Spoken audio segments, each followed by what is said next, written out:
اب ہم یہ دیکھتے ہیں کہ یہ موضوع پر بہت سارے جو ریسرچ اور بیان کتاب وغیرہ ہوتی ہیں تو اس کے اندر اکثر دینی پہلو پر پورا موضوع ہوتا ہے، لیکن اگر ہم یہ دیکھیں کہ صحیح بات یہ ہے کہ لوگ جو رزق کے تعلق سے پریشان ہیں، صحیح بات یہ ہے کہ اللہ تعالیٰ نے کچھ سسٹم بنایا ہے، نظام بنایا ہے. اسی وجہ سے ہم آنے والے ابھی جو ہم پوائنٹ دیکھنے والے ہیں 2 پوائنٹس، وہ خاص طور سے ذریعوں کے تعلق سے ہیں.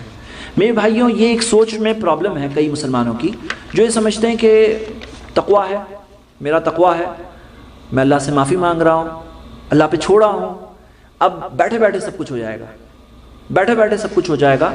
تو اس بارے میں اسکالرز نے ایک بات بتائی ہے، اور ایک اتنی سالڈ مثال کے ذریعے بتایا ہے کہ آدمی سوچے غور سے. سورہ مریم کی آیت ہے، سورہ نمبر 19 آیت نمبر 25. مریم علیہ السلام کو اللہ تعالیٰ نے یہ حکم دیا کہ وَحُزِّي إِلَيْكِ بِجِذْعِ النَّخْلَةِ، یہ جو کھجور کا درخت کا تنا ہے اس کو تھوڑا ہلاؤ، اس کو ہلاؤ. تُسَاقِطْ عَلَيْكِ رُطَبًا جَنِيًّا، اچھے کھجور تمہارے پاس واپس نیچے گریں گے، وہ ہلانے سے کھجور نیچے گریں گے. فَكُلِي وَاشْرَبِي وَقَرِّ عَيْنًا، تو کھاؤ اور پیو اور اپنی آنکھوں کو ٹھنڈا کرو. ہم کیا دیکھ رہے ہیں کہ مریم علیہ السلام کا رزق آ گیا تھا. کہاں پہ تھا؟ پیڑ پہ تھا. اس آیت کی تفسیر میں امام قرطبی کہتے ہیں کہ اس آیت سے ہمیں پتہ چلتا ہے کہ اللہ تعالیٰ نے یہ سسٹم بنایا کہ ہو سکتا ہے کسی کا رزق آ گیا یہاں پیڑ پہ ہے، لیکن جب تک وہ کرے گا نہیں کچھ، وہ ہلائے گا نہیں، تو اس کو اس کا رزق ملنے والا نہیں ہے. اب میرے بھائیوں، ہو سکتا ہے آدمی تقوی والا ہے، نیک ہے، ہو سکتا ہے استغفار بھی کرتا ہے، ہو سکتا ہے اللہ پہ چھوڑتا بھی ہے، لیکن وہ کچھ کرتا ہی نہیں ہے، تو اس کا ہو سکتا ہے رزق وہاں پیڑ کے پیڑ پہ ہی رہ جائے. ہاں، تو یہاں پر پوائنٹ ہے ہمارا، چوتھا پوائنٹ کیا ہے؟ کوشش کرنا، ذریعے اختیار کرنا. آدمی سست بیٹھا رہے تو کیا ہوگا؟ اللہ کے رسول صلی اللہ علیہ وسلم نے پناہ مانگی 8 چیزوں سے، اس میں اللہم انی اعوذ بک، اے اللہ تیری پناہ مانگتا ہوں، من الہم، فکر سے، والحزن، غم سے، والعجزی، عاجزی سے، عاجزی، آدمی عاجز آ جائے، کچھ نہیں ہو رہا ہے یہاں پہ، ابھی سب آ گیا ہے، کچھ نہیں ہونے والا ہے، عاجز ہو جائے، ہار مان لے.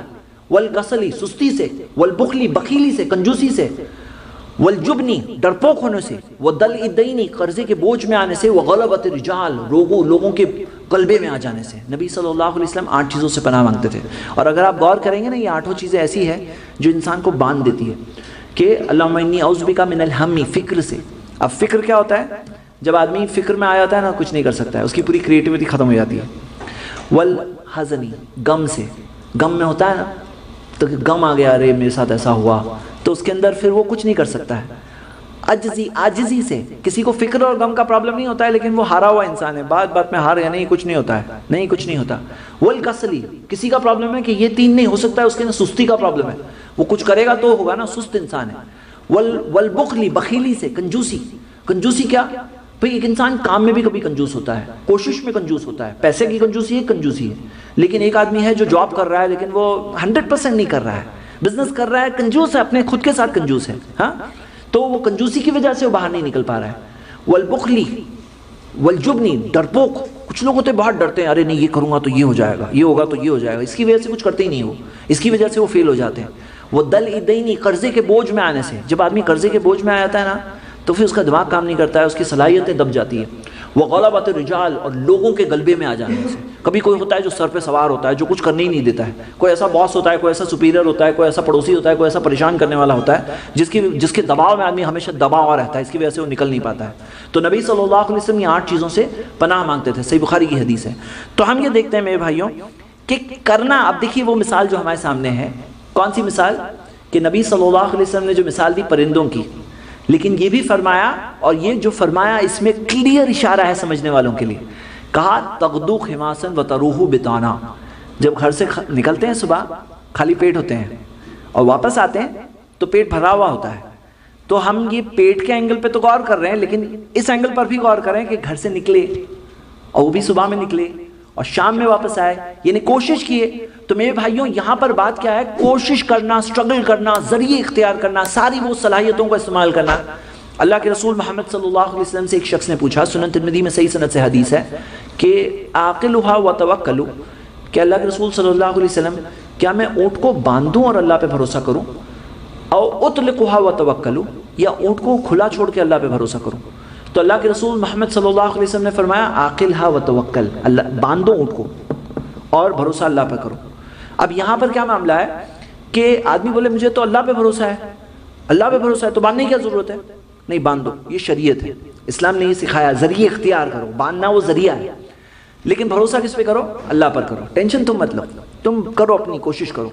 میرے بھائیوں، اپنی سچویشن میں جو بھی بات ہے تو رزق کے تعلق سے ایک بہت اہم بات ہے، ذریعے اختیار کرنا۔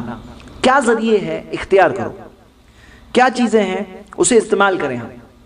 ہم دیکھتے ہیں کہ اللہ کے رسول محمد صلی اللہ علیہ وسلم نے فرمایا کہ نبی صلی اللہ علیہ وسلم نے فرمایا کہ تداووا یا عباد اللہ، دوا لو اے اللہ کے بندو۔ پوچھا گیا نبی صلی اللہ علیہ وسلم سے یا عباد اللہ، یا رسول اللہ صلی اللہ علیہ وسلم اللہ نتداوا، کیا ہم لوگ دوا لیں؟ شفا دینے والا کون ہے؟ اللہ ہے۔ بھروسہ کس پر ہے ہمارا؟ اللہ پر ہے، تو دوا لینے کی کیا ضرورت ہے؟ تو اللہ کے رسول محمد صلی اللہ علیہ وسلم نے فرمایا نعم یا عباد اللہ، ہاں اللہ کے بندوں تداوا، دوا لو، فإن اللہ لم یدع داء الا وضع له شفاء، کیونکہ اللہ نے کوئی بیماری نہیں بنائی لیکن اس کے لیے شفا بھی بنائی، صحیح الجامع کی حدیث ہے۔ تو اب یہاں پر کیا ہے؟ شفا دینے والا اللہ ہے، بھروسہ کس پر ہے؟ اللہ پر ہے، لیکن دوا لو۔ تو یہ جو ذریعے اختیار کرنا، یہ ایک بہت اہم بات ہے، یہ ہے ہمارا پوائنٹ نمبر 4۔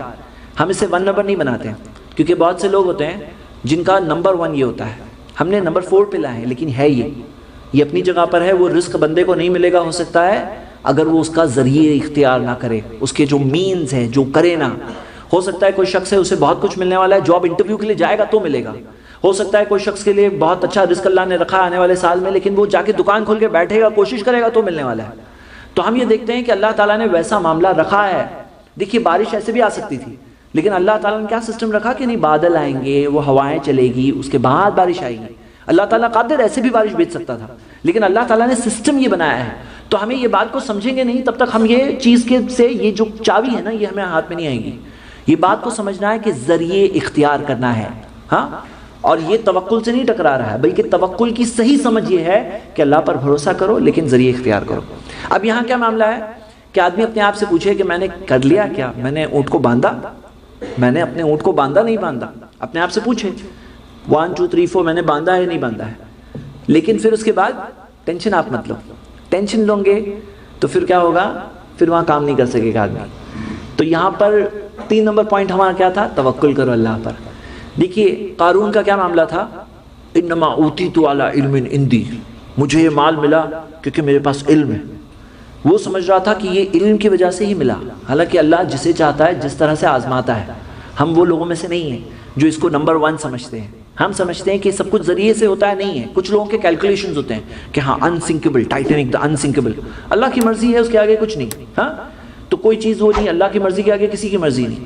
ہم یہ جانتے ہیں کہ یہ کوشش ہم کر رہے ہیں، لیکن رزق ہماری کوشش سے نہیں ملتا ہے، رزق ہمیں ہماری کوشش سے نہیں ملتا۔ کوشش تو بہت لوگ کرتے ہیں، شریعت ہے، ہمیں کرنا ہے، یہ اسلام نے سکھایا ہے۔ رزق تب ملے گا جب اللہ دے گا۔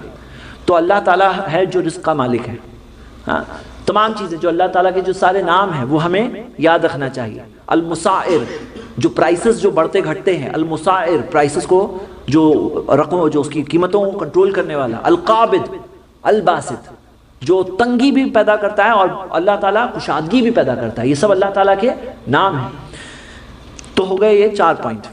پہلا پوائنٹ کیا تھا؟ تقویٰ۔ یہ ٹاپک صرف وہ لوگوں کے لیے ضروری ہے جو چاہتے ہیں کہ رزق میں اضافہ ہو، باقی لوگ نو پرابلم، ہاں، جو لوگ اہم سمجھتے ہیں وہ لوگ ریوائز کریں انشاءاللہ، کیونکہ ہم یہ آئے بیٹھے ہیں بھائی، آپ لوگ وقت فارغ کر کے جب بیٹھے ہیں تو کم سے کم 10 پوائنٹ یاد کر کے جائیں، اور حقیقت میں قرآن و حدیث میں بہت سارے پوائنٹس ہیں، یہ ان میں سے 10 پوائنٹس ہیں۔ نمبر 1 تقویٰ، نمبر 2 استغفار، اللہ سے معافی مانگنا، نمبر 3 اللہ پر بھروسہ کرنا، نمبر 4 ذریعے اختیار کرنا، ساری کوششیں کرنا، نمبر 5 سبسکرائب کیجئے ہمارے چینل اور دبائیے بیل کا آئیکن تاکہ آپ کو ریگولر نوٹیفیکیشن اپڈیٹس مل سکے۔